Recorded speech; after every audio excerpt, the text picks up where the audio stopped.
Raymond. Bonjour à tous, bienvenue dans cette nouvelle émission sur le site Alléolosque proposée par les Docs du Net. Une émission qu'on a appelée, après avoir sollicité les internautes suite au test de la semaine dernière, le bistrot d'Alléolosque. Alors pourquoi le bistrot d'Alléolosque? Parce que le bistrot, c'est un lieu convivial, comme on va essayer finalement d'organiser cette émission, où chacun peut prendre la parole. Et donc, on invite effectivement tous les supporters internautes du LOSC à venir participer, à donner son avis sur l'actualité du club. Le bistrot d'Allélos, c'est un bistrot où on ne boit pas, mais par contre, on va boire les paroles des supporters. En tout cas, on va essayer d'en avoir le plus possible. Le principe, c'est simple. Vous avez un invité qui apparaît en vignette sur le côté de l'écran. Et vous avez des internautes qui vont intervenir en audio pendant toute l'émission. Alors aujourd'hui, l'invité devait être Patrice, que vous avez pu voir la semaine dernière lors du premier test. Alors, il est bloqué dans les bouchons, donc il nous rejoindra certainement en audio pour la deuxième partie de ce projet. Donc en attendant, sur la vignette, a pris position comme invité Arnaud. Alors Arnaud, qui est le réalisateur de cette émission, l'homme à tout faire, qui sur son bureau, il a tellement d'écrans qu'on le surnomme la pieuvre pour qu'il puisse toucher à tout. C'est lui qui va intégrer finalement les intervenants. Et on a déjà donc en ligne avec nous 3 intervenants supporters du LOSC. Alors je vais les présenter à chaque fois et ils vont se faire une petite présentation en une phrase. Tout d'abord, nous avons Georges de Dunkerque. Ouais, Grand Fort, c'est à côté. Enfin, Oui. c'est le littoral, ouais, Grand Fort. Alors, donc, Georges, tu es supporter du LOSC depuis quand? 1978. C'était un Lille-Nancy, l'année de la remontée. Ça parlera sans doute pas à grand monde. Ça avait été le Nancy de Platini qui venait jouer. C'est là que j'ai découvert le LOSC. C'était l'époque Plemelding, Olarevic, Dos Santos, Cabral, Bergerot qui allait arriver en cours d'année. Voilà, et depuis, on est resté fidèle aux couleurs. Alors, fidèle aux couleurs, je crois savoir que tu es également un habitué, ou que tu étais un habitué du forum Alléolosque. Aussi, ouais, j'y suis un petit peu moins ces temps-ci, mais ouais, notamment dans la grande période, donc sous le pseudo de Jojo, c'était super original, quoi. Et pour les plus anciens, c'est lui. Voilà. Deuxième intervenant ce soir, Frédéric. Alors, vous ne le voyez pas à l'écran, c'est dommage. Il a un magnifique maillot de Jason Boutoil. Et alors, Frédéric, est-ce que tu veux te présenter en une phrase? En une phrase. Moi, ça va être compliqué en une phrase. Non, ouais, donc je suis abonné au LOSC depuis 98 maintenant, mais je suis supporter depuis 1983, je pense. Maintenant, on ne fait pas de défaut. Donc j'ai 47 ans, je suis abonné donc, depuis 98, j'ai fait tous les stades, on va dire, du LOSC depuis notre existence, à part les Henri Joris. Donc les Montpré-Joris, Stadium, le Grand Stade, et puis maintenant le Stade Carmourois, parce qu'il y a eu 2 appellations pour ce stade. Donc voilà pour ma présentation. Là, je suis abonné en or, mais au-dessus des DVE. Juste au-dessus des DVE. Voilà. Troisième invité, Christophe. Alors Christophe, que je connais bien, il fait partie des Docs du Net. Alors, je vais le laisser se présenter en quelques phrases, mais après j'ai une anecdote sur lui. Christophe. Bon, moi, Christophe. Voilà. Donc moi, je suis supporter de LOSC depuis ma plus jeune enfance, un héritage paternel. Donc depuis l'âge de 7-8 ans, je supporte de LOSC et au début, habitant dans le Pas-de-Calais, je ne pouvais pas aller le voir. Et mon premier match de LOSC que j'ai pu voir, c'était à Lens. Malheureusement, on avait perdu ce jour-là, et avec Jean-Pierre Mottet dans les buts. C'était il y a longtemps alors? C'était en 84. 84, la dernière défaite du LOSC, non, je pense à peu près. Non, mais voilà. Et donc, du coup, supporter du LOSC et sur le net depuis très longtemps. Pas forcément sur le LOSC, un peu aussi, mais mon surnom sur le net, c'est vieux, Vieux. Alors, on peut citer le forum dans lequel tu participes le plus largement. On est une grande communauté. Pas sur LOSC.com, mais j'y suis moins souvent maintenant. Mais j'ai fait encore des visites là-bas, mais j'y suis moins souvent. Mais j'étais très actif sur ce forum-là à une époque. Alors, Christophe, une petite anecdote.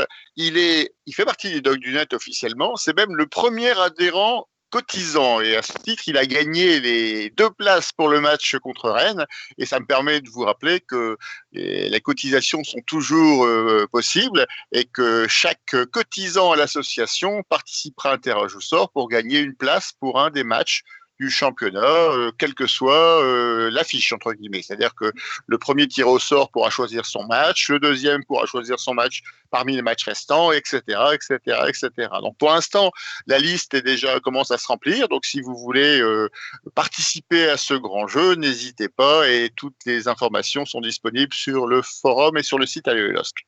Voilà, on peut commencer. Donc, le programme du jour est lié à l'actualité du club. Une première partie qui sera certainement la plus longue, c'est ce qu'on a appelé, en fait, c'est une partie qui va être récurrente, ça s'appelle « Qu'est-ce que c'est que ce match ?» Et là, en l'occurrence, c'est « Qu'est-ce que c'est que ce match Lille-Rennes ?» Qu'est-ce que vous en avez pensé? On va faire l'analyse du match, on va voir ce qui s'est passé, on va prendre les avis de tout le monde. Deuxième partie, on parlera de la jauge. Troisième partie, on parlera du mercato. Et quatrième partie, on évoquera le prochain match, le match contre Reims dimanche prochain. Alors, le match contre Rennes. D'abord, qui est allé voir le match? Bon, j'y étais, donc... Vas-y. Oui, forcément, Christophe. Tu étais même en famille, vu que tu avais gagné plein de places. Voilà, nous étions à 3. Et en fait, ce match, il a assez le goût des matchs des débuts d'année passée, quoi, où on se cherche un peu, où on a du mal à aller de l'avant, on a du mal à casser les lignes, et on sait de se rassurer avec des passes latérales ou en retrait, ce qui fait que c'est des matchs un peu emmerdants, quoi, on va dire.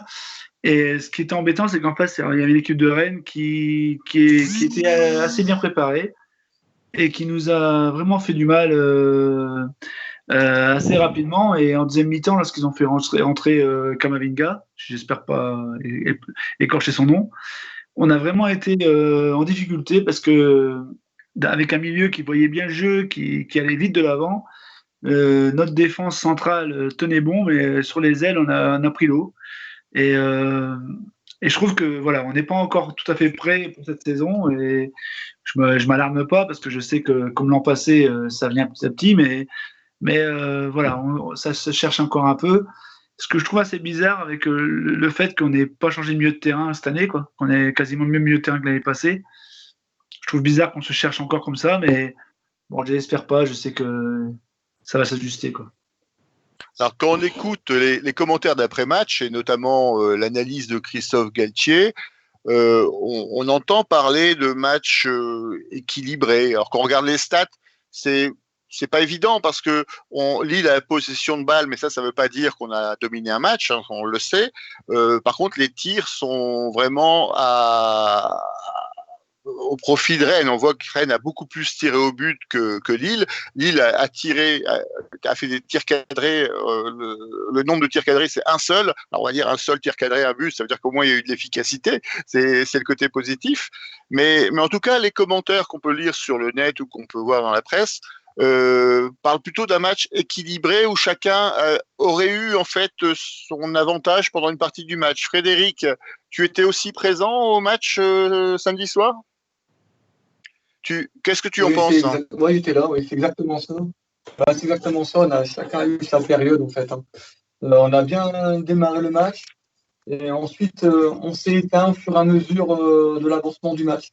Et c'est vrai que quand Kamavinga est entré, là, c'était un détonateur pour Rennes et c'est vrai qu'il a un petit peu étouffé nos attaquants.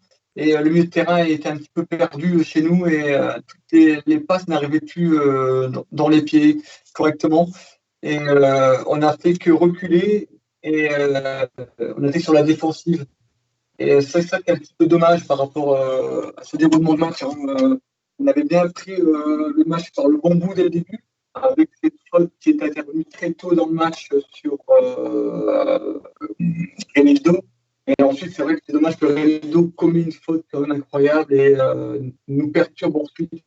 Et je pense qu'après cette faute, c'est là que ça a été notre revirement de situation par rapport au match. On avait bien entamé le match et après on a complètement perdu pied. Et, mais bon, pense qu'il y aura encore des automatismes à apprendre entre les joueurs, etc. David, on l'a pas beaucoup trouvé. Il a eu peut-être 2-3 ballons, mais pas des ballons vraiment de buteur comme il est censé avoir. Bon, maintenant, est-ce que les 4 milieux qu'on avait devant, est-ce qu'ils se marchaient pas tous dessus parce qu'on avait Sanchez, Bamba, et faire encore aussi après, il y avait les 2 autres sur les côtés. C'est un tour de mémoire, excusez-moi. Mais bon, il y avait 4 milieux de terrain et je pense qu'il devrait avoir un attaquant supplémentaire au LOSC, un attaquant qui ferait la différence. Parce que je pense que David n'avait pas le rôle qu'il devait avoir sur ce match. Alors, on reviendra après sur le mercato et ce qui reste à faire. Georges, tu as vu le match également ? Oui, alors je l'ai vu de chez moi, mais oui, en effet, j'ai suivi le match. Je pense que ce qui est important quand même dans le constat, c'est que faut admettre qu'on voit clairement, je pense, sur le match, que les deux équipes sont pas du tout au même niveau de préparation physique. Rennes, je crois qu'il y avait l'impératif, la perspective de devoir jouer un match de barrage, ce qui n'est plus le cas, mais je pense qu'ils sont programmés dans cette perspective-là. Alors qu'à Lille, j'ai l'impression que Galtier cherche pas seulement les automatismes d'une équipe, mais à créer un groupe. Pas oublier qu'il va y avoir 2 compétitions à jouer. Et je pense que, par exemple, la présence de Xeka, qui était un petit peu surprenante, quand on voyait l'équipe type, elle configure un petit peu ça. Donc, je pense que moi, les réglages vont être assez longs parce qu'il faut se préparer justement au marathon de l'Europa League qu'on a connu. Et donc, je crois que ça s'est ressenti sur le match. Moi, ce que j'ai trouvé rassurant, c'est que même si au niveau du fond de jeu et des automatismes, il n'y avait pas de...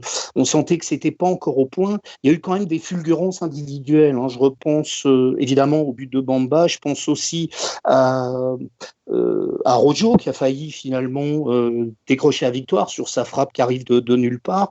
Donc, j'ai un peu cette impression que ça sent le gros rodage. Et puis, clairement, on voit que David n'a pas encore trouvé sa place, que c'est un petit peu compliqué, qu'il y a des joueurs, je pense moi, Renato Sanchez, qui m'a pas l'air du tout au niveau où il a pu être l'année dernière. Donc, je pense que ça aussi, c'est une question de temps. Ça me rappelle un petit peu finalement la période Garcia où on savait que l'équipe devait monter en puissance. Donc je suis pas inquiet, mais je trouve que sur le match, clairement, le révélateur, c'est l'entrée de Camavinga où dès qu'il y a eu de l'accélération, on a été mis en très grosse difficulté, quoi. Clairement, à sa rentrée, c'était plus du tout le même match. Enfin, voilà un peu ce que j'en ai retenu.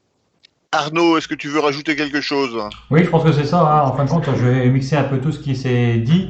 Quand on regarde un peu le match réellement, je pense qu'il y a eu, je sais plus, c'est Georges qui a dit ça exactement. Les 2 clubs ne sont pas au même niveau au niveau de la préparation, et ce problème c'est ça, c'est que une fois que ça va être rodé comme il faut, je pense que ça va monter en puissance doucement. Après, il y a eu tellement de choses, il y aura encore des départs, il y aura encore des arrivées, je pense, d'après ce que j'ai compris. Et on verra un peu ce qu'il en est, mais je pense que d'ici peu, on va revoir l'équipe qu'il faut. Si je peux me permettre juste un truc, je pense que la seule inquiétude que moi j'ai pu avoir, c'est sur les latéraux. Où pourtant, c'est des gens qui sont là depuis un moment, et les latéraux, ça a été un match très compliqué, quoi. On en parlait déjà l'année dernière, ce problème des latéraux. Effectivement, on a des latéraux qui sont plutôt offensifs et qui parfois sont un peu légers en défense. Et ça a parfois une incidence aussi sur l'organisation offensive, parce que des joueurs comme Ikoné ou plus vraisemblablement Bamba, entre guillemets, sont parfois obligés de reculer pour aller aider finalement le latéral, et sont pas forcément, ont un peu de difficulté à être présents à la fois derrière, à la fois devant. Donc c'est effectivement pas forcément qu'un problème de réglage. Alors, on parlera tout à l'heure de la problématique de la préparation, parce qu'effectivement, on va évoquer le mercato. On a des joueurs qui sont arrivés tard, on a des joueurs qui sont en instance de départ, donc forcément, ça a un impact dans l'organisation.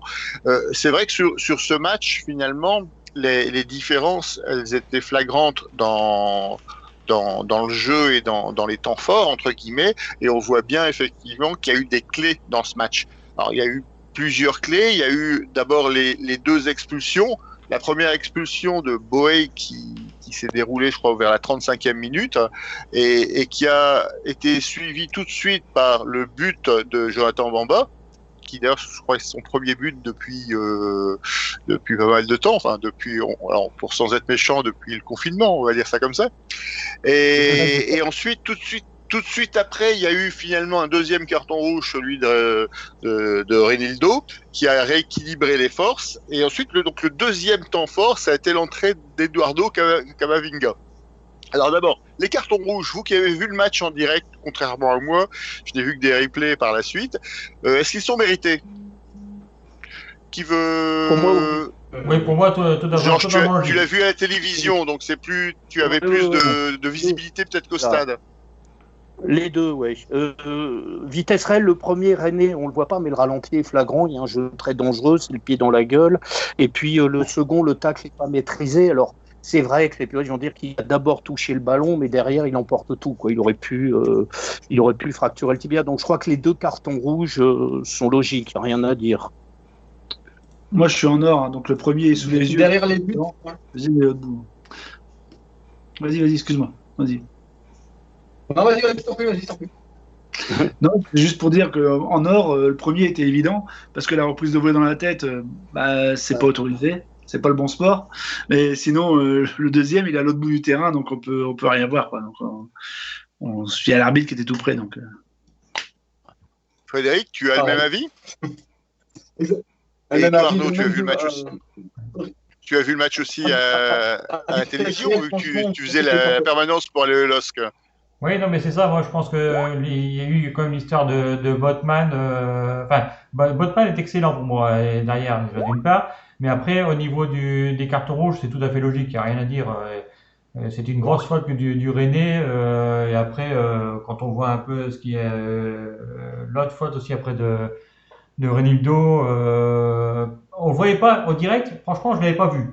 Il prenait bien le ballon. J'ai dit bon, c'est ok, il y a pas de problème. Mais après, quand on voit le ralenti, il aurait pu lui casser la cheville et autres. Je dis bon, c'est bon, il n'y a pas de problème, il est rouge directement aussi. Mais sinon, franchement, quand on regarde au ralenti, on voit quand même qu'il y a eu des dégâts. Bon. Donc, deux cartons rouges qui ont rééquilibré les débats. Ce qui a vraiment créé.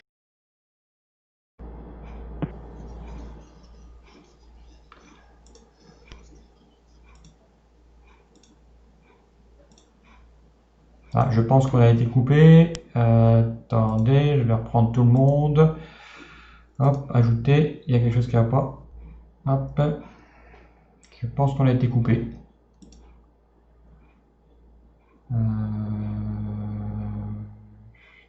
Oui, il va signer ailleurs. Écoute, je ne pense pas. J'avais vu une interview l'après-midi sur Téléfoot, il me semble. Et il disait qu'il voulait rester à Rennes. Et il dit pourquoi il ne rentre pas? Je dis quand il va rentrer, c'est le détonateur. Et en plus, c'est un gaucher, un bon gaucher apparemment, un très très bon gaucher. Et généralement, les gauchers sur le côté droit, comme ça, ils amènent quelque chose. Et il n'a pas loupé son entrée et toutes les passes qu'il faisait d'arriver dans les pieds de ses collègues. Et puis à un moment, ça a fait mousse. Donc voilà, mais franchement, c'est un talent et je pense qu'on va le voir encore longtemps.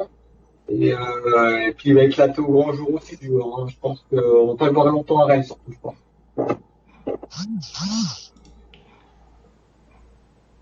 Alors, je pense qu'on a perdu François. Je ne sais pas pourquoi, il est en attente, mais c'est pas grave. On va essayer de revoir un peu. C'est un petit problème technique. C'est parce qu'en fin de compte, Patrice est arrivé. Je ne sais pas s'il m'entend ou pas, ou quoi qu'est-ce. J'ai simplement le Patrice qui doit être en ligne. Et je ne le vois pas. Je vais rappeler François qui doit être quelque part. Non, François n'est pas là. Hop. On va rajouter Patrice qui doit être quelque part. Hop, je vais appeler François qui doit être là aussi. Hop, on va ajouter. Ok. Je pense que tout le monde va revenir. Si tout le monde va bien. Oui, François arrive là, mais il n'a pas la vidéo. Voilà, c'est bon François, c'est ok. C'est parce que en fin de compte, Patrice est déjà arrivé, donc c'est pour ça. Patrice vient d'arriver. Voilà. Excusez-moi, nous avons eu un petit souci technique et je suis parti me promener pendant quelques instants. Je vous assure, je suis pas allé aux toilettes. Hein. J'étais là, mais la connexion nous a fait défaut. Alors on a Patrice qui notre invité qui s'est connecté. Je ne sais pas s'il nous entend, s'il peut intervenir. Ben, je le vois pas encore. Il a pas répondu à l'appel. Je l'ai appelé directement et je l'ai pas encore. Donc on va le laisser se connecter. On était en train d'évoquer l'entrée d'Eduardo Camavinga, donc le jeune prodige rennais de 17 ans et qui a complètement transformé son équipe. Hein. C'était Frédéric, je crois, qui nous donnait son avis sur le joueur et qui craignait son entrée. Ouais, je pense que tout le monde a entendu déjà mon commentaire. Non, je disais, je craignais son entrée, hein, mais je me dis, il rentre pas, c'est quand même bizarre. Et quand il est rentré, je me dis, oh là là, ça va faire mal. Et ça n'a pas loupé, et il a amené quelque chose en plus quand même. Hein. Quel talent, ce joueur. Et on va le voir encore longtemps, je disais. Alors c'est vrai que c'est un joueur, quand on regardait les sites de transfert il y a encore quelques semaines, on l'annonçait un peu partout. Là maintenant, visiblement, Rennes a décidé de le garder, au moins jusque la fin du groupe de Champions League. Christophe, que penses-tu de cette entrée? Est-ce qu'elle a été déterminante pour toi? Ah bah moi, le premier match que j'ai vu jouer contre Paris SG l'année passée, et je me suis dit, ce gars-là, il est hors norme. Il est franchement hors norme. Il a tout, ce gars-là. C'est un mélange de Pirlo et de milieu un peu entre les deux, comme le Silva de Manchester City. C'est vraiment un gars, il peut jouer derrière les lignes, il peut jouer entre les lignes. Il est très très fort. Et ce que je veux souligner, ce qui m'a inquiété, moi, c'est que nos entrées en jeu, à part Araujo, on a fait rentrer Yaziki, Yilmaz, qui ont été catastrophiques. On a fait rentrer Bradaric, qui a été une fuite d'eau à lui tout seul à l'aile gauche. Et notre banc m'a fait peur, moi. Moi, je me suis dit, notre banc n'est pas prêt ou nul. Enfin, je sais pas, c'est entre les deux, mais voilà, il y a quelque chose. En tout cas, il n'a pas été décisif sur ce match. Non, c'était catastrophique. C'est-à-dire que on a eu des gens qui faisaient partie du jeu, quoi. Voilà, ils étaient pas dans le jeu, quoi. Ils étaient en dehors du jeu. Bradaric était perdu entre le milieu et l'arrière, et à chaque fois, ça passait dans son dos. C'était danger toujours. Yaziki, il a marché sur le terrain, on dirait Baouli mais en turc. Et Yilmaz, il est certainement très fort, mais très vieux aussi.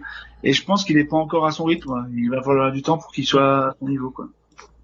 Georges, oui.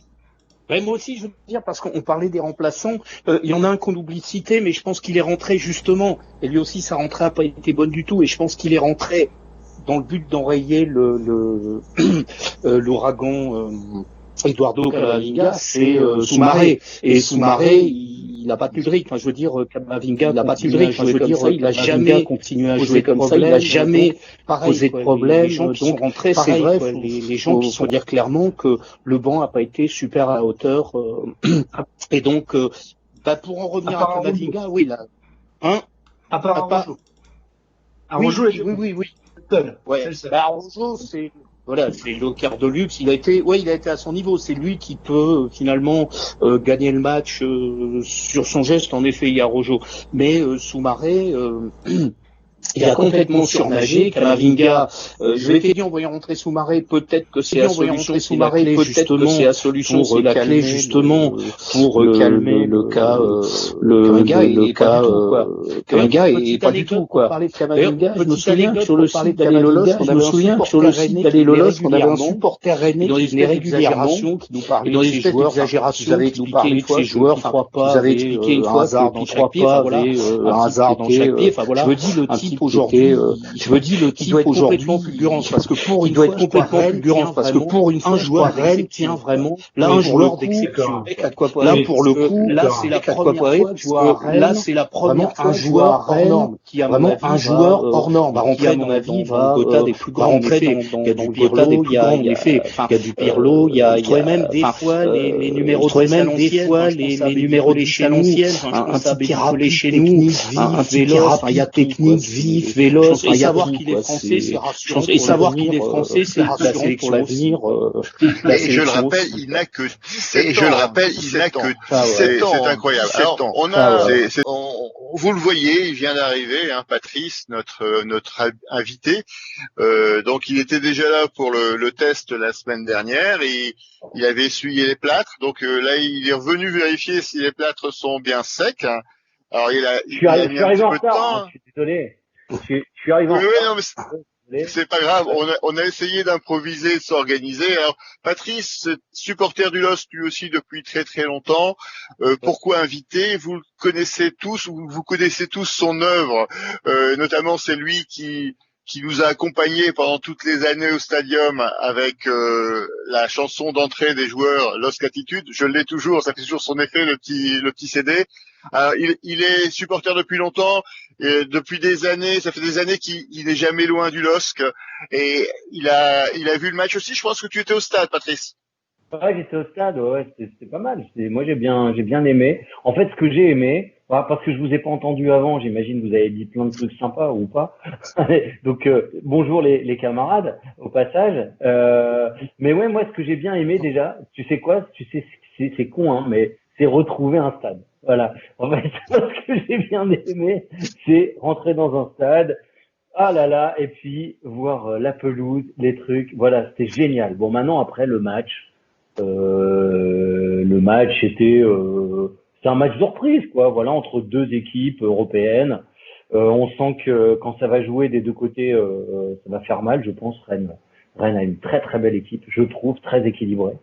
Nous, bon, je pense que ça va se mettre en place et on risque de faire mal aussi à quelques personnes. Mais nous, on est, bon, je pense, vraiment pas super prêts, quoi. Voilà, ni physiquement, ni, il n'y a pas d'automatisme. Bon, voilà, enfin, c'est logique en même temps, hein. Les dernières recrues viennent d'arriver. Elles n'ont pas encore pu se fondre dans le moule, comme on dit. Alors, pour conclure sur l'analyse de ce match, souvent on utilise le top et le flop 3. Alors, quels sont les joueurs qui vous ont plu pendant ce match, que ce soit côté lillois ou rennais? Quels sont les joueurs qui vous ont déçus? Patrice, tu vas rattraper un peu ton retard? Ouais. Bah moi j'ai aimé Bamba, parce que s'il revient comme ça, ben c'est pas parce qu'il a marqué, même si son but est extraordinaire, je trouve, mais je l'ai trouvé très remuant. Par moment, il aurait pu jouer des bons coups. On sent qu'il hésite encore, mais quand il faut qu'il retrouve. Il a déjà retrouvé beaucoup d'allant. Il faut qu'il retrouve du mental en fait. Il faut qu'il hésite moins, je pense, et des automatismes avec ses petits camarades. Mais bon, voilà, c'était compliqué parce que ça bougeait pas beaucoup devant, hein, j'ai trouvé. Donc voilà. Donc je mettrai pas pour l'instant les nouvelles recrues offensives. En homme du match. Tu m'en as demandé 3. Alors le deuxième, je l'adore déjà, c'est Sven Botman. J'adore. J'ai regardé que lui pratiquement tout le match. Je suis amoureux. Voilà. Il dégage quelque chose d'un futur grand joueur. Je trouve déjà. Il est partout. Alors attention, il est très jeune, donc je pense qu'il fera des erreurs. C'est logique. À des moments, son placement était un peu aléatoire, mais pas longtemps. Mais en tout cas, il dégage une sérénité. Je le trouve super rapide pour un grand. Mine de rien, parce que quand il sauve une balle de but, il sauve une balle de but. Ah ouais.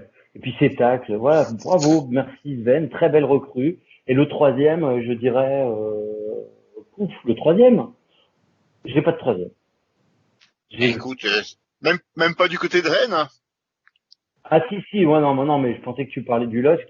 Alors Rennes, oui, bon bah Kamavinga n'aurait pas dû rentrer. Voilà, c'est évident, je pense. Il aurait dû rester. Quel mauvais esprit c'est Rennais. Pourquoi ils ont fait rentrer Kamavinga? Franchement, on n'a pas idée. Très mauvais. Christophe, est-ce que tu... pardon, excuse-moi, Patrice, ton flop. Alors les joueurs qui t'ont déçu. Oh là là, j'aime pas ça. Mais j'aime pas ça. Sinon, j'ai trouvé Tcheka pas mal aussi. Je le dis au passage. Enfin, après, il est un peu sombré, mais j'ai trouvé bien. Sinon, flop, non, pour l'instant, les recrues devant, quand j'ai vu l'affiche de Jonathan David et quand j'ai vu sa vidéo, il a dit, moi, ma qualité première, c'est la rapidité. Bon, pour l'instant, il l'a pas montré. Voilà. Mais est-ce que c'est un flop? Je sais pas. Mais je l'ai trouvé justement très lent. Donc, il va falloir Le flop n'a pas la vocation à être définitif. Hein. Ah non, bien sûr que non. Non, mais bon, j'ai pas de flop. Alors, oui, on parlait de Zeka, je voulais juste souligner aussi, il fait une magnifique passe décisive. C'est lui qui fait magnifique. la passe pour Bamba, Ouais. et le but lillois d'ailleurs est remarquable à la fois dans sa construction et dans la réalisation. Ouais, absolument. Christophe, ton flop et ton top 3. En flop 3, j'ai déjà dit, moi. Hein. Moi, c'est Yaziki, Yılmaz, Bradaric. Les 3. Bon. Pour moi, j'étais à 3 à la rue et je pense qu'il faut qu'ils reprennent le sport maintenant. Il faut y aller maintenant. Maintenant, le top 3, je mettrais deux Rennais. Moi, je mettrais Kamavinga et Rafinha qui nous a fait chier tout le match, mais qui est quand même fort. Et après, en Lillois, c'est vrai que... Alors, j'en ai 3 que j'ai bien aimé à Lille. C'est un peu les mêmes que Patrice. Hein. Moi, je rajouterais Fonte. Parce que je trouve que Fonte a fait un très bon match. Et j'étais pas persuadé que Fonte... Absolument. Surtout que j'ai vu le match contre Brest où ça flottait un peu. Et là, il a vraiment été très fort. Donc, Fonte, Botman et puis et Bamba, c'était les 3 meilleurs Lillois pour moi. Ouais, c'est vrai que Fonte était très très bien. Frédéric a dû nous quitter. Georges, tu es toujours là? Oui, toujours là. Écoute, ton top 3 et ton flop 3. Alors, le top 3, je pense que je vais revenir un peu dans les noms qui ont été cités. Mais moi, Xheka, plus d'un titre, Cheka, parce que il y a la passe décisive. Il y a aussi le fait que je pense qu'on l'attendait pas forcément. Ça fait un moment qu'il était plus titulaire et j'ai trouvé son match très rassurant dans la perspective du marathon de l'automne qui va arriver, où on sait que tous les milieux vont compter. Donc, il y a lui, évidemment. Bamba, qui s'est retrouvé. Je pense que on a revu comme... Alors... on a revu un peu le meilleur et le pire de Bamba, mais le but et puis les fulgurances et puis malheureusement sur sa deuxième balle de match, le petit contrôle de trop, mais bon, je pense quand même que vu à lucidité le moment du match, on va pas lui jeter la pierre là-dessus. C'était quand même un très beau match de Bamba. Donc Zeka, Bamba et pour en citer un autre parce que c'est vrai que Fonte, Botman m'ont impressionné juste pour son petit geste à un moment de jeu à terre. Puis parce que je pense qu'on peut le citer à chaque fois, c'est André quand même qui est resté assez costaud et il y a ce geste jeu au sol à un moment, je sais pas si vous vous souvenez, c'est juste hallucinant. Rien que pour ce petit geste-là, j'ai envie de le placer dans le top, quoi. C'est un geste défensif, au sol, il récupère un ballon, c'est incroyable ce qu'il fait. Dans les flops, bon, évidemment, sinon l'homme du match pour moi c'est clairement Kamavinga. Au niveau des flops, aucun lien avec son club d'origine, mais j'ai trouvé à Rennes Bourigeaud complètement à l'ouest. Pour un Rennais, c'est normal. Mais non, j'ai trouvé vraiment... Alors que je me souviens, une fois, il était quasiment venu gagner le match tout seul à Lille. Je crois que c'était sous l'air Bielsa. Là, on a eu Et côté lillois, moi, je suis resté sur les latéraux. J'ai quand même envie de mettre Enildo parce que, comme on le disait, même si le rouge, il est incontestable, je crois qu'il était vraiment évitable. Et il y a eu un excès d'engagement voilà. Donc, j'ai envie de mettre Enildo et Bradaric qui l'a remplacé, que j'ai trouvé très brouillon, très tendu, très crispé, je sais pas, mais pas au niveau... j'ai l'impression que Bradaric, il y a des hauts, des bas, là, il était vraiment sous la courbe très très basse, quoi. Voilà. Absolument. Ok. Bon, les analyses convergent, en tout cas, ça confirme ce qu'on a pu voir. Arnaud, tu as quelque chose à rajouter?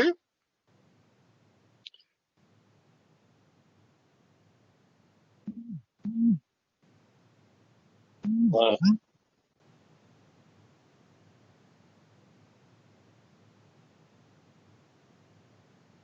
Et au niveau des tops. Après, les flops, moi je dis rien pour l'instant parce que je laisse voir. Parce que c'est le premier match. Rennes est quand même bien avancé, on va dire.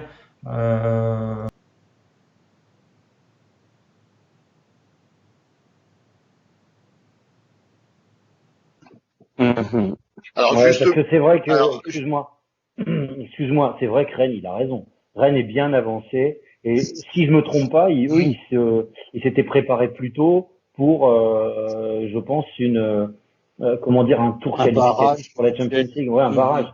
Donc il y a ça aussi qui a joué en seconde mi-temps. Nous, en seconde mi-temps, il y avait quand même une grosse différence, je trouve. Bref. Ouais, c'est un peu une constante pour l'instant pour le club. Suite aux matchs amicaux, on a toujours eu des deuxièmes mi-temps qui étaient un peu difficiles. Alors c'était un peu masqué dans certains matchs amicaux parce qu'à l'heure de jeu, souvent Christophe Galtier faisait tourner et il y avait énormément de joueurs qui sortaient et qui rentraient, donc on n'avait pas la même équipe du LOSC au début du match qu'à la fin du match.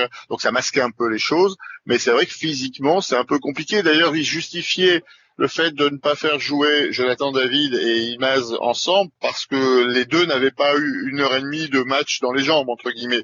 Donc il doit aussi faire avec ses arrivées tardives, avec cet état de fraîcheur physique qui est pas forcément optimal. Et comme tu disais, comme autant Rennes a peu changé son groupe et s'est donné comme objectif d'être prêt à la fin du mois d'août pour pouvoir démarrer début septembre les qualifications pour la Champions League, alors que Lille, finalement, se donne pour objectif d'être prêt en fonction aussi des échéances du mercato. On y reviendra tout à l'heure.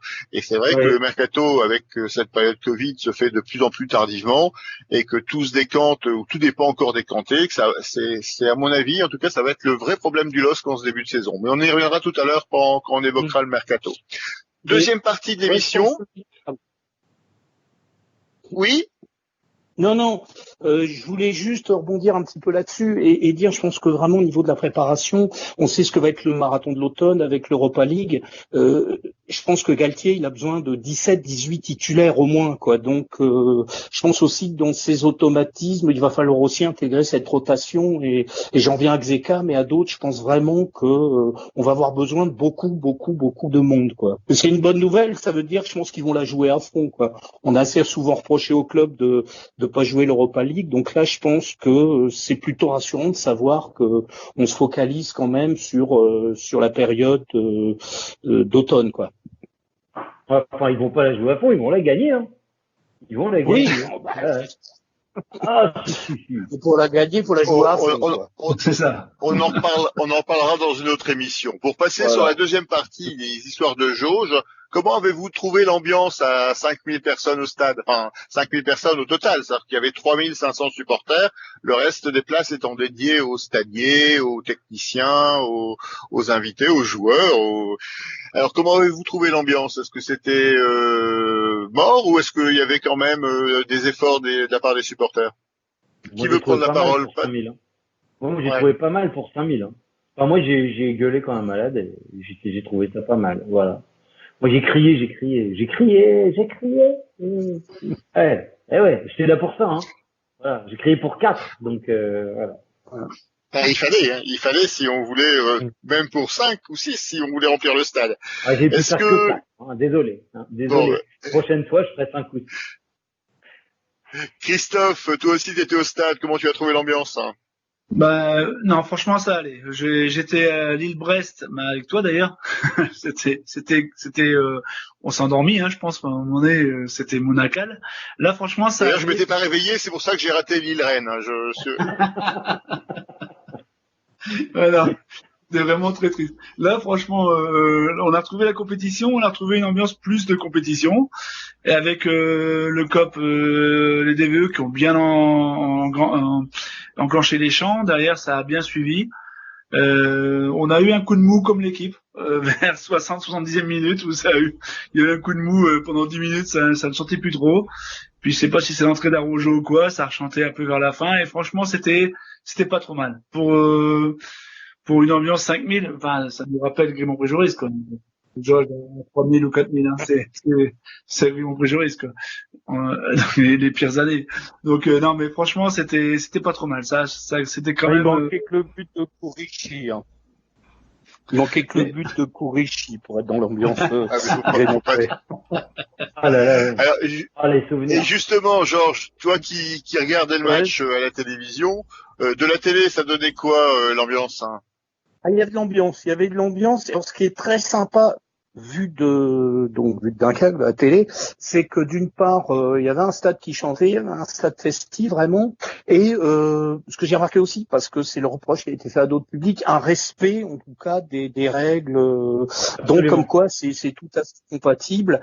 C'est intéressant, c'est encourageant, hein, puisque questionnement de cette jauge, j'en parle beaucoup. Je trouve que là, c'est intéressant ce qui s'est passé parce que me dit un moment où mettre 5000 enfin moi je trouve que le principe des 5000, je trouve ça complètement absurde dans le sens où 5000 personnes dans le grand stade de Lille et 5000 personnes au stade René Coty d'Ajaccio, ça n'a pas du tout le même impact.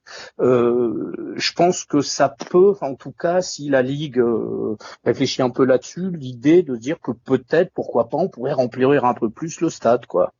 Donc, mais il y avait vraiment de l'ambiance, quasiment de bout en bout. J'ai pas senti le coup de mou des 10 minutes, là, mais vraiment l'ambiance était au rendez-vous. Ça a changé des huis clos. Malheureusement, je ne pense pas que ce soit la Ligue qui puisse autoriser une jauge un peu plus importante. Aujourd'hui, la réglementation, c'est que la jauge est à 5000 et si les clubs veulent une dérogation, ils doivent la demander au préfet. Alors c'est un peu, enfin, je fais assez rarement de politique, notamment en ligne. C'est un peu un manque de courage, à mon avis, au niveau du gouvernement, parce que forcément, les préfets, on va leur demander des dérogations. Ils vont s'empresser de les refuser. On a l'exemple de la demande de Lens cette semaine, où le préfet du Pas-de-Calais a déclaré « Je veux pas être le premier à autoriser un match et je veux pas qu'on dise qu'il y a eu un cluster dans le Pas-de-Calais à cause d'un match de foot. » Je veux dire, donc on a une vraie incohérence finalement dans cette décision. Et en l'état actuel, il est vraisemblable qu'il n'y a aucune dérogation qui sera donnée avant le 31 octobre. Alors d'ailleurs, il se murmure que Marquinhos ne demandera même pas de dérogation, contrairement à ce qui était avancé pour le prochain match de Metz. Alors, je sais pas si vous partagez un peu mon analyse. Christophe. Je sais pas, j'avais entendu que le préfet était en observation sur ce match pour éventuellement accepter plus au prochain. Donc, j'avais pas entendu ça, moi. Mais alors c'est pas le même préfet, hein, c'est le préfet du Nord et pour Lens c'est le préfet du Pas-de-Calais. Je parle du préfet du Nord parce que j'ai regardé également Nice hier, Nice Lens et c'était une très très belle équipe de Nice. Voilà. Mais ça n'a rien à voir. Non mais sinon, moi j'espère qu'un match comme la Super Coupe d'Europe pourra ouvrir les yeux un peu parce que Super Coupe d'Europe, l'UEFA parle de faire une place sur 3. Voilà, une jauge d'une place sur 3, ce qui est un peu plus raisonnable. Si on fait 15-16 places à Pierre-Mauroy, ça serait déjà un peu plus raisonnable.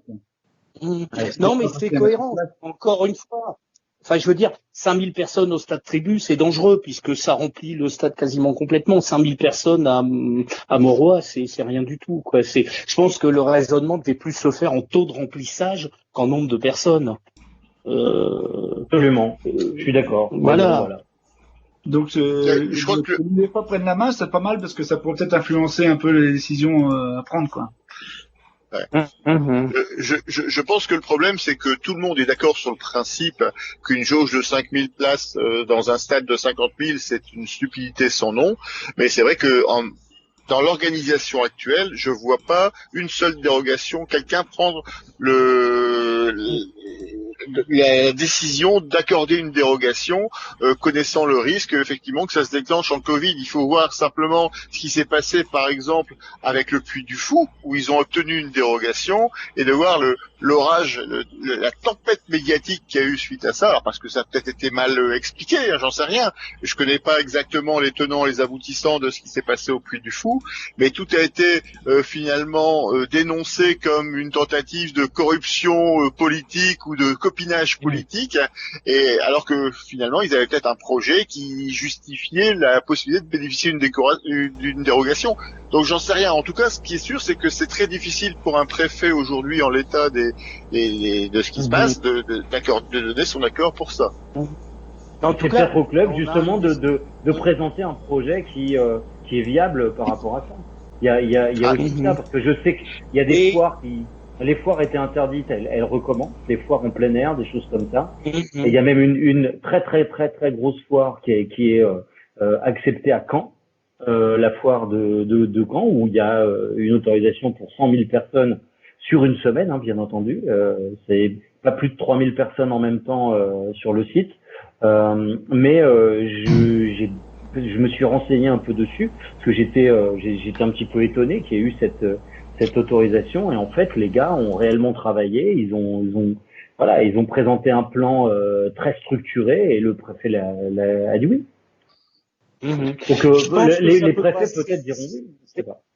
Ouais, je pense que ça peut passer aussi. On en parlait finalement quand j'évoquais l'attitude du public à Lille, qui a vraiment été très respectueuse de ses règles.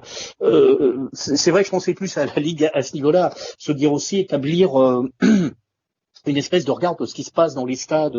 Je repense en début de saison. Il y a eu un match, j'ai pas bien suivi, j'étais en vacances, mais pardon, je m'étouffe. Les supporters parisiens manifestement ont fait un peu n'importe quoi. Donc pouvoir aussi encourager le remplissage progressif en fonction d'un certain respect des règles, quoi, et Mais peut-être sanctionner des publics qui se comporteraient pas de manière adaptée, quoi. Il est certain que le comportement des supporters du LOSC dans les différents matchs qui auront lieu dans les prochaines semaines, que ce soit en jauge à 5000 ou en jauge plus importante, est essentiel. Je veux dire, il faut que chacun soit exemplaire et que le respect des gestes barrières, du port du masque soit permanent pour pouvoir espérer aller au-delà. À la moindre petite faute, il y aura un retour en arrière. La solution de facilité, je le disais la semaine dernière, c'est le huis clos. Donc, il faut vraiment faire attention à ça et aller de l'avant d'une façon constructive. Et je pense que les supporters, en tout cas les sections de supporters, l'ont bien compris sur ce que je peux voir dans les différents messages entre sections et sur ce qu'on peut voir au stade finalement. Donc, ça me paraît en tout cas en très bonne voie. Très bien. C'était très bien. J'ai été vraiment content de ça. Je vous sens avoir envie de parler d'un peu du mercato, des recrues. On l'a déjà évoqué pendant le match. On peut aborder cette première dans cette troisième partie. Alors, on l'a dit aussi, on l'a déjà évoqué. On est un peu à la moitié de la rivière entre guillemets. On a déjà eu un premier départ important qui est Osimhen. On a Gabriel qui est en train de partir pour une somme aussi importante et certains joueurs ont déjà été remplacés, ils viennent d'arriver, mais on a pas mal de joueurs qui sont susceptibles de partir et on sait que ces joueurs sont remplacés, mais uniquement s'ils partent.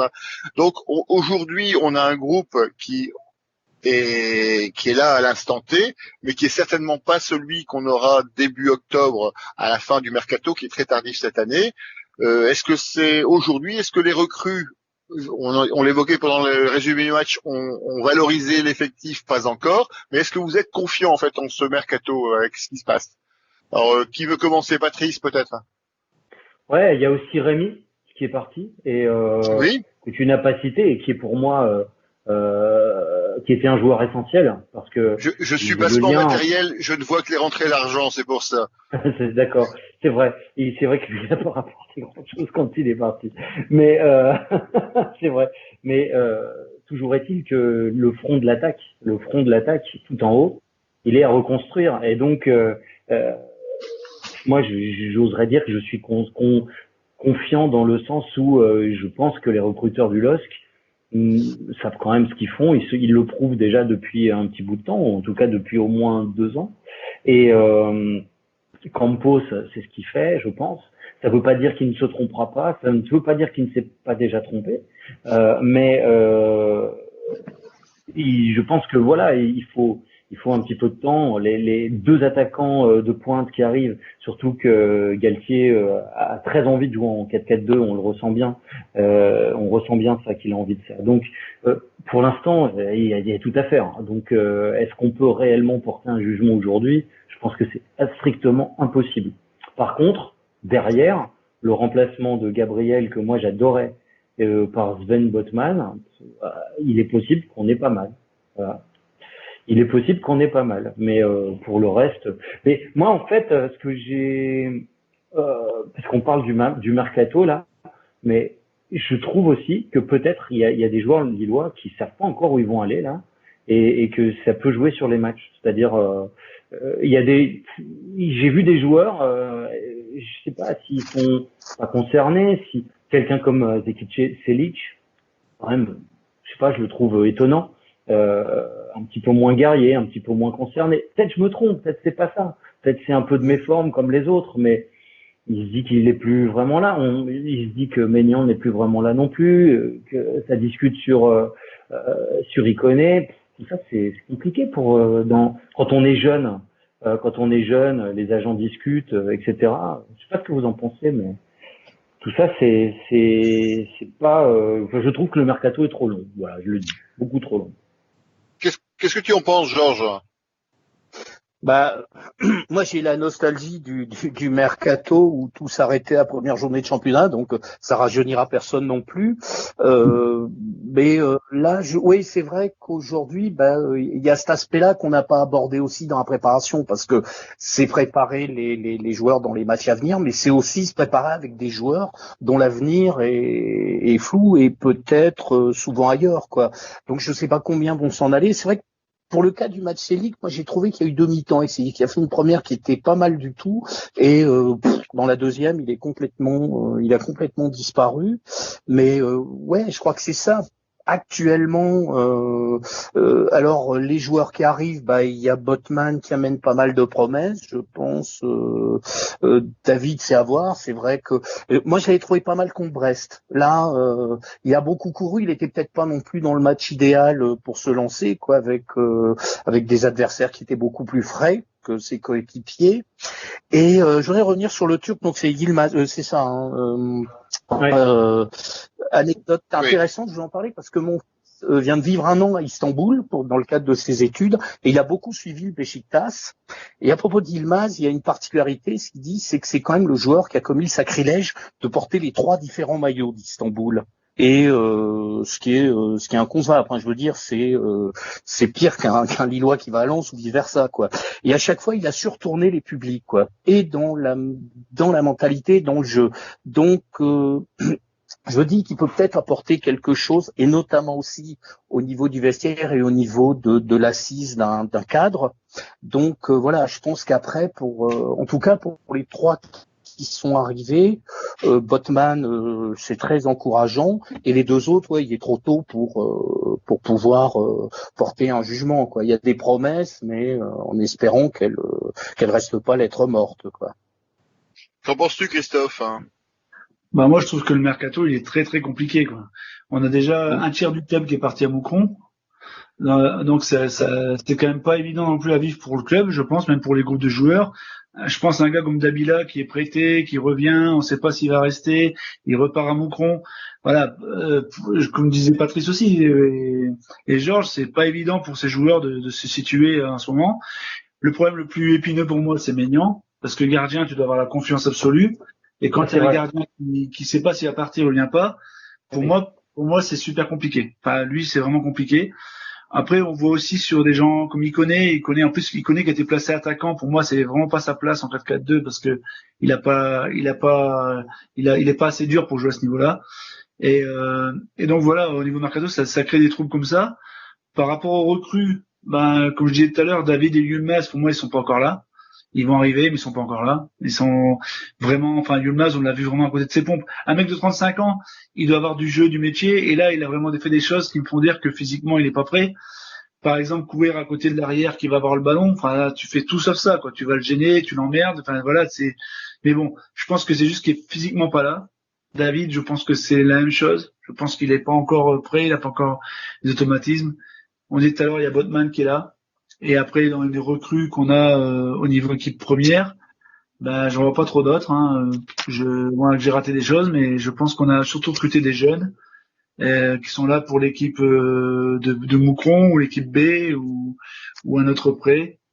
Et voilà. Donc au niveau de l'équipe première, je pense qu'on n'a pas tant de recrues que ça. Ou alors j'ai raté un épisode. Il y a Liadji en qui moi je. Liadji, oui, Liadji. Je l'ai beaucoup suivi quand il était à Marseille parce que j'aimais déjà bien ce jeune et je crois beaucoup en lui. Et pour moi, ça m'étonnerait pas qu'il soit dans peut-être 3-4 ans du niveau d'un PP ou quelque chose comme ça. Ouais. Ça m'étonnerait pas, mais après, à voir. Hein. C'est toujours pareil. Je voulais dire une chose aussi, c'est que on parle mercato, mais il y a aussi moi, je vais revenir sur Araujo. Araujo, ça fait des années qu'il est là. Ouais. On sait qu'il a eu des problèmes en étant titulaire, qu'il a eu des problèmes, tout ça. Mais on voit bien que ce gars-là, il a quelque chose, quoi. Tout le monde le voit. Alors, pourquoi ce gars-là, il n'a pas plus de jeu que ça? Contre Brest, il est rentré 15 minutes. Là, contre Rennes, il rentre 10 minutes. Je trouve que ce gars-là, il est vraiment sous-coté. Il est vraiment sous-coté. Alors, il peut pas jouer avant-centre. Il peut pas jouer 10. Il faut qu'il joue sur un côté. Et parce qu'il peut pas supporter la pression du public. Mais sur un côté, c'est plus qu'un remplaçant. Il faut au moins qu'il joue 40 minutes ou 35 minutes. 10 minutes, un quart d'heure, quoi. Il a joué un match. Il a joué un match complet. C'était contre Anderlecht. Ça a été l'homme du match et il a plié le match à lui tout seul. Voilà. Et c'est le seul match de préparation réussi. Voilà. Luis Arrojo, ça fait plusieurs années qu'il a du mal à prendre sa chance. Et je pense que cette année, avec l'effectif qu'on a ou qu'on aura, avec la fréquence des matchs, on est en Europa League. Et là, c'est des matchs, c'est 3 matchs par semaine pendant quasiment 2 à 3 mois. Donc c'est un rythme qui va être très soutenu. Il y aura forcément l'occasion de prendre sa chance et j'espère de s'imposer en tout cas. Et puis, ce qui est embêtant aussi qu'à début de saison, c'est qu'on doit faire jouer les gens qui sont en manque de rythme. Par exemple, Sanchez, il a fait tout le match ou quasiment, alors qu'il était pas là, quoi. Mais on compte sur Sanchez. Donc, on le fait jouer parce qu'on est en manque de rythme. On fait jouer Yilmaz une mi-temps parce qu'on se dit, il faut qu'il retienne notre son rythme.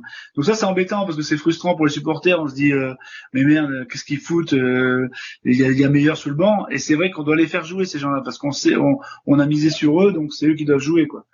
Et voilà, donc ça crée une frustration, ce mercato, et il finit début octobre, le mercato, je crois. Tout à fait. Moi, c'est un peu ma conclusion. C'est pas tant pour l'instant, on peut pas, il est trop tôt pour juger de la réussite individuelle, joueur par joueur du mercato. On verra. Je crois que les joueurs qu'on a achetés, ont a priori du potentiel, et je pense qu'on peut apporter du crédit au staff lillois pour l'instant s'être assez peu trompé, si on accepte la jurisprudence Balouli, mais il y a assez peu d'exemples d'échecs sur le recrutement lillois ces dernières années. Le problème pour moi, il est plus collectivement, c'est-à-dire qu'on est sur un calendrier qui est très très long au niveau du mercato. Aujourd'hui, comme on attend finalement de concrétiser des opportunités de vente pour pouvoir acheter les remplaçants, on se trouve dans une situation où on risque de pas avoir de groupe complètement opérationnel avant début octobre. Début octobre, il y aura déjà plusieurs matchs de championnat qui auront été joués, et il faudrait pas qu'à ce moment-là, on soit trop éloigné finalement des premières places pour avoir perdu toute chance finalement de bien figurer. Il faut vraiment faire attention. Ce début de saison, pour moi, je le crains beaucoup, parce que je crains qu'on ait du mal finalement à passer la seconde dans les prochains matchs. Ça risque d'être une vraie problématique, d'autant plus que le calendrier qui s'annonce, il est assez compliqué. On a Reims qui arrive, on reçoit Metz, après on va à Marseille. Enfin, et puis je parle même pas du mois d'octobre où on aura notamment le derby qui nous attend. Mais on a un début de saison qui va être compliqué, d'autant plus qu'on n'aura pas d'effectif. Christophe Galtier n'aura pas d'effectif complet sous la main avant cette date-là. Est-ce que vous souhaitez rajouter quelque chose sur le mercato, une petite conclusion, un petit point? Moi, j'aimerais bien un troisième attaquant de pointe. Si vraiment on doit jouer en 4-4-2 souvent, j'aimerais bien un troisième attaquant de pointe de qualité. C'est tout. Non, c'est pas tout, pardon. Et puis un ou deux latéraux aussi. J'allais dire. Moi aussi. Ce serait pas du luxe. Voilà. Alors le problème, si j'ai bien compris les déclarations de Christophe Galtier ou celles de Gérard Lopez, c'est qu'aujourd'hui on n'aura pas de joueurs supplémentaires. On aura des joueurs si des joueurs partent. C'est-à-dire que si un attaquant arrive, ça veut dire qu'il y a un des joueurs offensifs qui sera parti. Je pense notamment à Jonathan Iconé. Donc il sera pas forcément remplacé poste pour poste pour être un complément des deux attaquants qu'on a et qui pour l'instant n'ont comme doublure que les jeunes du centre de formation comme Ouattara ou des jeunes joueurs comme ça. Ouais. Donc faut qu'on n'ait pas de blessés alors, hein, parce que sinon ça va être catastrophique. Moi la question par rapport à Iconé et Maignan, notamment, enfin là, plus un niveau carrière individuel, est-ce que c'est prudent finalement pour eux qui sont susceptibles d'intégrer le groupe France dans la perspective de l'Euro, si ce coup-ci il a lieu, d'aller jouer une aventure ailleurs, quoi. Enfin, je veux dire, est-ce que c'est pas un peu risqué, quoi, Maignan de perdre, enfin, il connaît perdre une place de titulaire en allant dans un club qui a peut-être une plus grosse pointure et de ce fait de ne pas se retrouver dans la liste de Deschamps en fin d'année. Je pense que la situation est pas la même pour les deux. Je pense qu'il connaît, c'est un troisième, quatrième choix en équipe de France. Avec Maignan, il joue vraiment à la troisième place. Et lui, il a vraiment, Maignan, c'est pour ça que je parlais de Maignan. Pour lui, c'est compliqué. S'il doit gérer le fait qu'il peut éventuellement partir, l'équipe de France, parce que lui, il a vraiment une chance d'être dans l'équipe de France. Il connaît, c'est un peu la loterie et ça sera son cadeau. Il faudrait une épidémie de peste au sein du groupe des Bleus pour que Iconé soit assuré d'une place de titulaire. Ou un bon Covid. Je crois qu'il plaît au groupe aussi, mais bon, c'est vrai qu'il est un peu plus loin. Paradoxalement, contrairement à Maignan, lui a joué et a même marqué, donc peut-être que même, c'est évidemment, il n'est pas. Mais quand je vois d'autres temps qu'un Thauvin a pu être en équipe de France, il serait pas scandaleux qu'il y soit, quoi. Ça, c'était la petite pique. Non, puis les marchés sont pas les mêmes pour les gardiens, pour les attaquants. Le marché européen, le mercato européen pour les gardiens de but est assez atone. Il y a des joueurs qui ont beaucoup de mal à bouger, en fait, en tant que gardien. Par contre, chez les attaquants, même si, en cette période de Covid, les budgets sont plus aussi limités qu'ils pouvaient l'être avant, il reste encore des opportunités.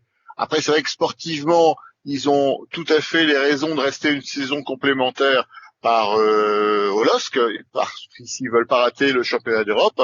Par contre, je connais 500 000 raisons par mois pour qu'ils puissent accepter signer dans un club à l'étranger. Donc, dernier point, parce que le temps passe et on est déjà en ligne depuis un peu plus d'une heure. Dernier point, le prochain match, le déplacement à Reims. Comment vous le sentez? Patrice, est-ce que tu veux commencer? Alors, moi, je sens rien du tout, là. Aller à Reims, ça va être compliqué, ça va être très très dur, ça va jouer dur. Ils aiment bien nous jouer en plus, ils aiment bien nous embêter. Donc ça va être compliqué, ça va être embêtant. Je vais pas au match. De toute façon, j'aurais pas on n'a pas gagné à Reims depuis plus de 10 ans. Hein. Ça fait une éternité qu'on n'a pas gagné là-bas. Voilà. On prend souvent les 3 points à domicile. Autant à Reims, c'est très très compliqué. C'est une belle équipe. On connaît bien les coachs du Stade de Reims, hein, David Guyot et Stéphane Dumont, hein, qui sont des purs Lillois. Et notamment, je pense à Stéphane Dumont qui est l'enfant du pays entre guillemets.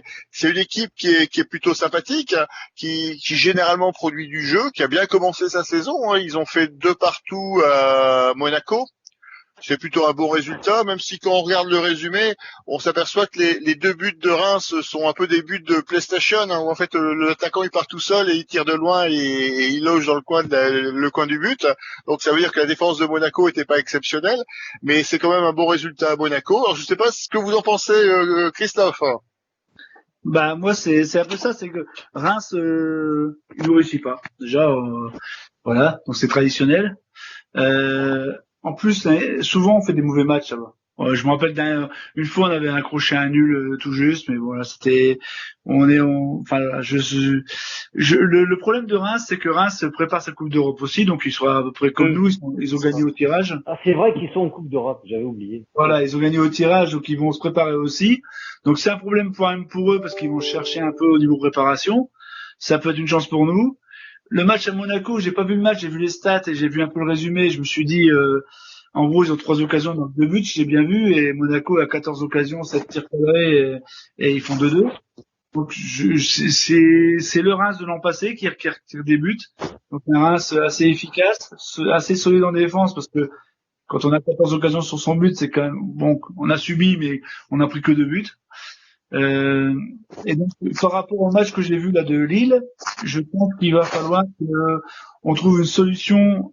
Ce qui pourrait nous aller, c'est que Reims nous domine, mais vraiment franchement, et qu'on arrive à trouver des solutions derrière les lignes avec des gens rapides comme David, comme Koné, Bamba, Rojo, enfin des gens qui peuvent aller vite derrière.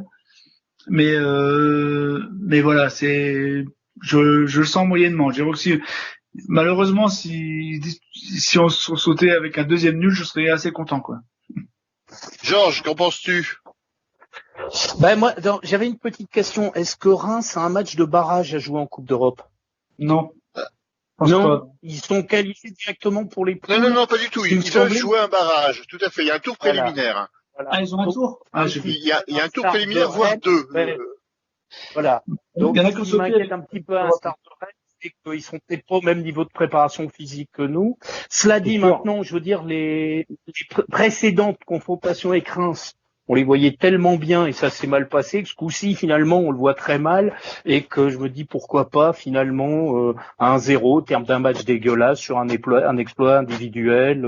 Je pense qu'il y a un coup à faire, malgré tout. Je veux dire, malgré l'aspect superstition, ça reste que Reims, quoi. Je veux pas manquer de respect à l'équipe, mais c'est pas non plus. Je pense qu'il y a moyen d'aller prendre les 3 points là-bas si on n'est pas regardant sur. Mais clairement, je m'attends pas à un grand match, je m'attends pas à un beau match, quoi. Un but de Korichi, alors. Voilà. Un but de Korichi. Pour changer. Sur un centre de Primorac. Georges a commencé avec les pronostics. On va continuer un peu le tour de table. Patrice, ton pronostic pour ce match et ton avis? 0-0. 0-0? Voilà. Et Christophe? Pas facile. Je vais dire un partout encore. Voilà. Et puis moi, je vais être un peu plus rapide que la fois dernière. Moi, mon pronostic, c'est 0-0 avec un but de Jonathan David. Voilà. Ce serait bien. Voilà. Mais le chat noir n'est jamais loin, donc je préfère être très prudent en matière de pronostic. Voilà, ouais. Alors attention, parce que notamment juste un dernier point sur Reims, c'est une équipe qui a pas beaucoup bougé par rapport à l'année dernière. Ils ont vendu 2 joueurs, notamment un jeune qui s'appelle Disassi, qui est à Monaco d'ailleurs, qui a joué contre eux au premier match. Mais globalement, le groupe a pas trop évolué. Alors comme dirait Christophe, ils n'ont pas envoyé la moitié de leur équipe réserve à Moucron. Ils sont beaucoup plus mesurés en tout cas dans la gestion de leur groupe. Et donc ils en sont d'autant plus dangereux pour ce match finalement de reprise de championnat. Donc méfiance et attendons ce match avec beaucoup d'impatience. Voilà, on a fait le tour un peu de l'actualité du LOSC cette semaine. On a un peu débordé, ça devient une habitude. Hein. On a débordé d'à peu près une dizaine de minutes. Je vous remercie en tout cas grandement Georges, Christophe et Frédéric, que je n'oublie pas, même s'il nous a laissé il y a quelques minutes, d'avoir participé à cette première. Donc c'est avec les défauts d'une première, on a essayé, mais bon, je pense que techniquement on a eu quelques décrochages, mais globalement ça devrait pas mal se passer. Donc l'émission sera podcastée sur Twitch avec un lien qu'on vous communiquera sur les réseaux sociaux et sur le forum Allez le LOSC. Donc vous pourrez regarder ça à tête reposée et écouter tous nos commentaires et puis surtout vous donner l'envie de participer à cette prochaine émission, à ce prochain rendez-vous qu'on va essayer de faire de façon vraiment récurrente avec des invités qu'on va essayer de trouver en fonction de l'actualité. Merci beaucoup Patrice d'avoir su te dégager dans ton emploi du temps chargé et pour nous aider dans ce projet d'émission. Merci désolé Arnaud. Au dernier moment. Oui. Désolé, j'étais là au dernier moment. Mais excuse-moi, est-ce que je peux faire une petite question? Que comme j'étais pas là au début, il y a un nom ou il n'y a pas un nom? Oui, alors voilà, comme on a soumis en fait le nom aux réseaux sociaux, il y a eu quelques remontées et une quasi-majorité, voire unanimité pour le bistrot d'Allez le LOSC. Donc le nom sera le bistrot d'Allez le LOSC, mais tu sais, comme j'aime pas avoir tort, on a appelé la rubrique dédiée au résumé du match précédent, on l'a appelé qu'est-ce que c'est que ce match. Donc voilà, comme ça tout le monde est content et ça devrait satisfaire effectivement les amateurs de bistrot. Donc merci à tous. Merci aux internautes qui ont participé au vote. Merci aux internautes. Vous êtes toujours le bienvenu pour les prochaines. Vous suivrez l'actualité sur les réseaux sociaux et sur le forum. Ceux qui n'ont pas encore pris l'occasion de venir nous rejoindre, vous êtes les bienvenus pour la semaine prochaine quand on débriefera le match de Reims. Et en attendant, je vous souhaite à tous une très bonne semaine et à très bientôt. Et bien sûr, allez le LOSC!